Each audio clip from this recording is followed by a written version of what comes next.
These are 7 Mercedes-Benz models from the late 80s and 90s, all turning 30 years old. And the difference between picking the right one and the wrong one could mean the difference between owning a bulletproof legend that runs for another 3 decades or buying yourself an endless money pit that drains your bank account and rots in your driveway. Mercedes-Benz built some of the most over-engineered, beautifully crafted automobiles of the 20th century during this era, but they also made some catastrophic missteps. Biodegradable wiring that literally crumbles apart, cost-cutting paint formulas that invited rust onto cars still under warranty, and first-year models plagued with electrical issues. Today we're walking through 4 models you should absolutely buy and 3 you should run from as fast as you can. Let's start with the good stuff. The first car on the buy list, and honestly the one I'd recommend before any other classic Mercedes, the W124 E-Class. Produced from 1984 to 1995, this is the car that earned the nickname the Million-Mile Mercedes, and it earned that name the hard way. There are many documented examples of W124s surpassing 1 million miles on their original engines.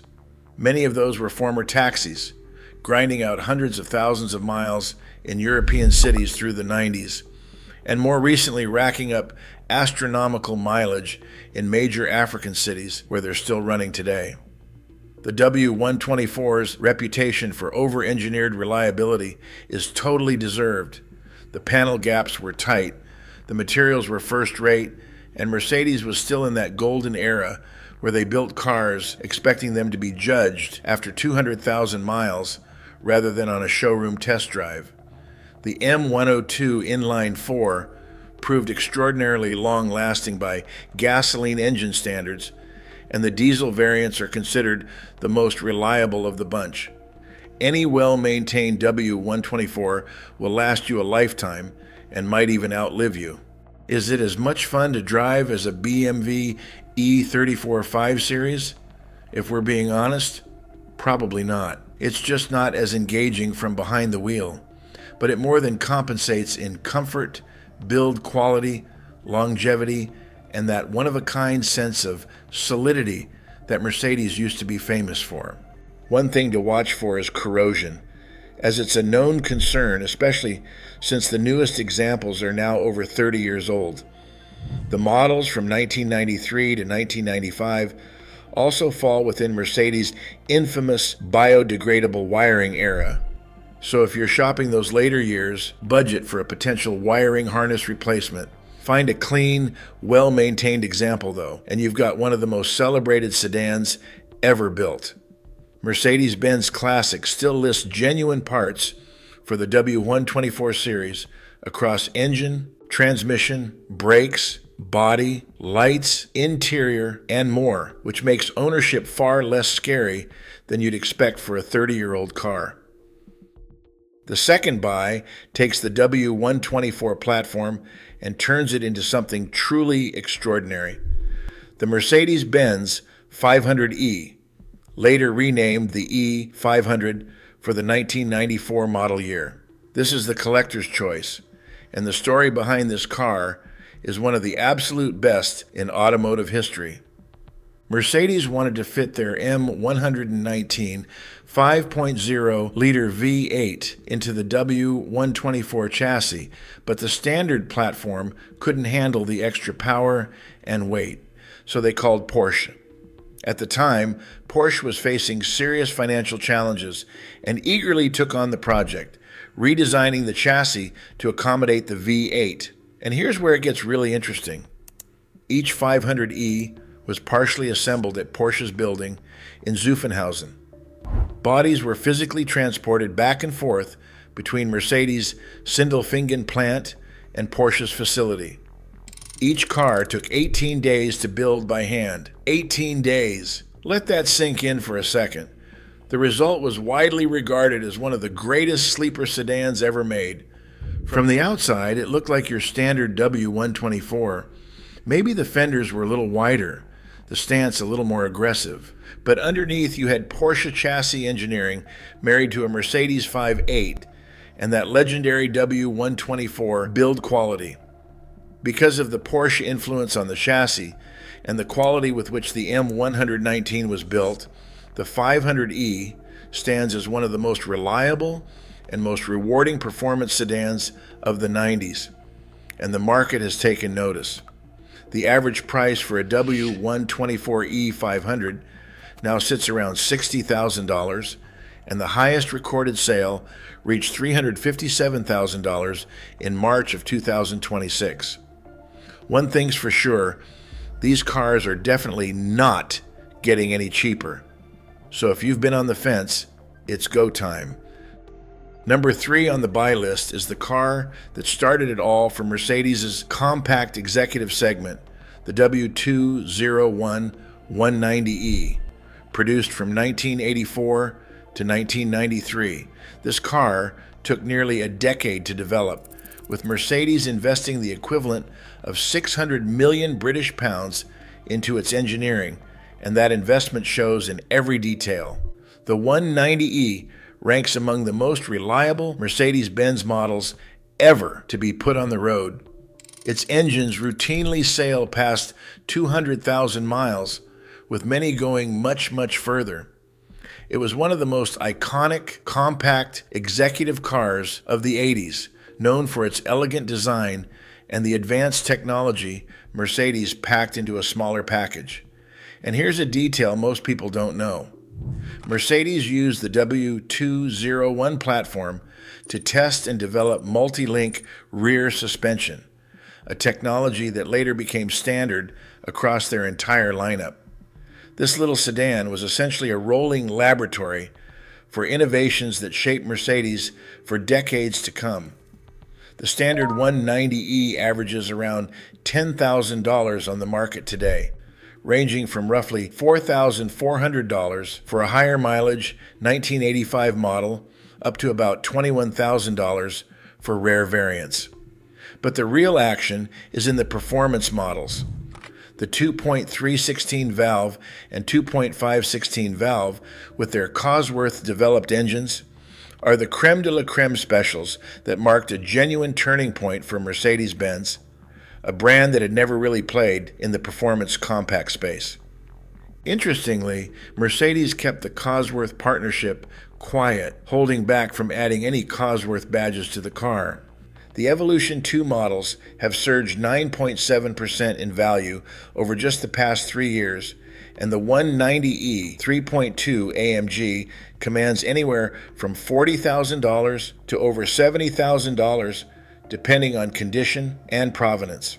One crucial detail for North American buyers: the 1992 and 1993 190E models were not affected by the biodegradable wiring issue, which is one less thing to worry about. The fourth and final buy recommendation is the grand patriarch of the lineup, the W126 E-Class, produced from 1979 to 1992. This is the car that defined what a luxury sedan should be for an entire generation, and it did so with a level of reliability that still seems almost impossible for a full-size luxury car of that era. Examples from the early 90s are still running today without major issues, and one automotive journalist captured the experience perfectly. The W126 does not try to charm you in the first 200 meters. It simply sets about doing everything correctly, with the unhurried certainty of a car designed by people who expected it to be judged after 200,000 miles rather than a showroom test drive. That's about as perfect a description of classic Mercedes philosophy as you'll ever find. The W126 delivers comfort, substantial build quality, and well-proven 6 and 8 cylinder engines.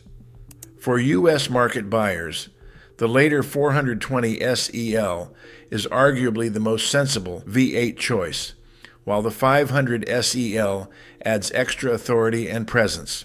A 1995-60 SEC with the 5.6-liter V8 can command as much as $137,000 in mint condition, and the highest recorded sale for any W126 variant was a staggering $720,000, a 1987 560 SEC AMG 6.0 wide body, which got sold in December of 2022. The most important piece of advice you'll hear about the W126 is this: buy the best maintained example you can find, because a cheap W126 is rarely a cheap car for long. Define your budget to include not just the purchase price, but an additional $2,000 to $5,000 for immediate maintenance. Fluids, belts, hoses, brakes, which are things any 30-plus-year-old car will inevitably need. Now let us talk about the ones to avoid. The first to avoid, and the most emphatic one on this list, is the W124 E-Class, which debuted in 1995 as the successor to our number one buy recommendation, which was the W124, and what a fall from grace that was. The W124 built a legendary reputation on sleek design, practicality, and above all, that extraordinary build quality. Its successor, the W210, became known as one of the worst Mercedes ever built. The primary reason is rust, and not just ordinary rust, not the kind of surface corrosion you would expect on a 30-year-old car. We are talking about that catastrophic structural warranty period kind of rust. Mercedes started cutting costs in the late 90s, and one of those measures was switching to a water-based paint formula that lacked the durability to protect the body from moisture. The results were disastrous. Some W210s in Britain showed visible rust just 2 to 3 years after leaving the showroom. Can you imagine? 2 to 3 years on a Mercedes-Benz? 99% of W210s will have rust somewhere, and it is not a question of if, but just how bad. And the most dangerous rust is not cosmetic. It is corrosion of the front spring perches. If these fail while you are driving, the coil spring can collapse through the wheel arch, causing a total loss of control. That is not an inconvenience. That is a safety hazard. The W210 is ending up at scrapyards across North America for good reason. So do yourself a favor. Walk away from this one. The second avoid is the early W140 S-Class, specifically the models built from 1991 to 1994. The W140 is a fascinating car. Mercedes sold just under 433,000 units during its 7-year production run, and it remains incredibly sought after today, especially the V12. This was a car so ambitious that Mercedes actually developed a V16 engine for it, creating a small fleet of 85 W140 prototypes fitted with V16 power plants, in response to rumors that BMW was exploring a 16-cylinder of their own. Growing concerns about emissions eventually killed the V16 quietly, but the fact that it existed at all tells you how far Mercedes was actually willing to push with this platform. The problem with the early cars from 1991 through 1994 is the infamous biodegradable wiring harness. Mercedes used biodegradable insulation materials on their wiring from 1991 to 1996, and the intention was actually quite noble. The execution, however, was a disaster. As the insulation ages, it becomes brittle, disintegrates, and exposes bare wires that can cause short circuits, electrical malfunctions, and, in the worst cases, fires. In the W140, the high heat of the engine bay accelerates that degradation.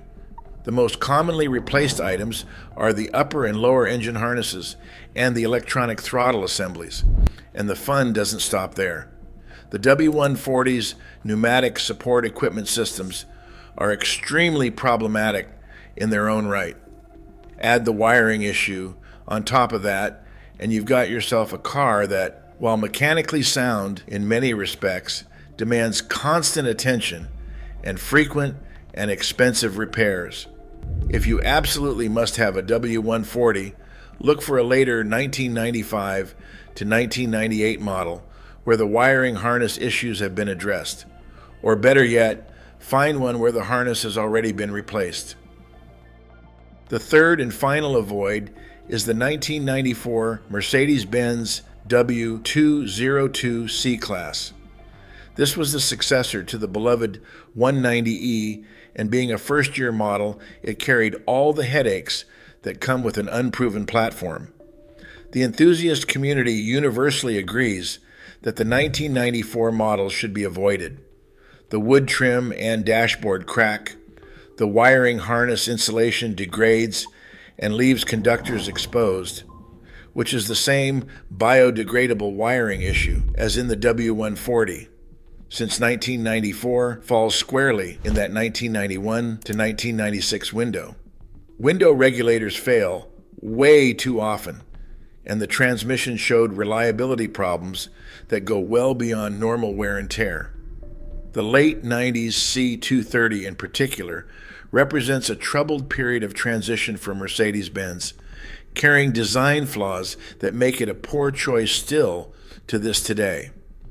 Electrical problems plagued many models from this era, and the overall ownership experience simply doesn't live up to the name on the badge. So there you have it. 4 to buy, 3 to avoid, and a pattern that's impossible to miss.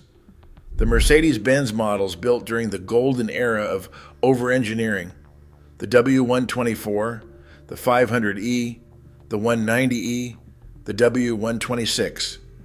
These are all cars designed to last lifetimes.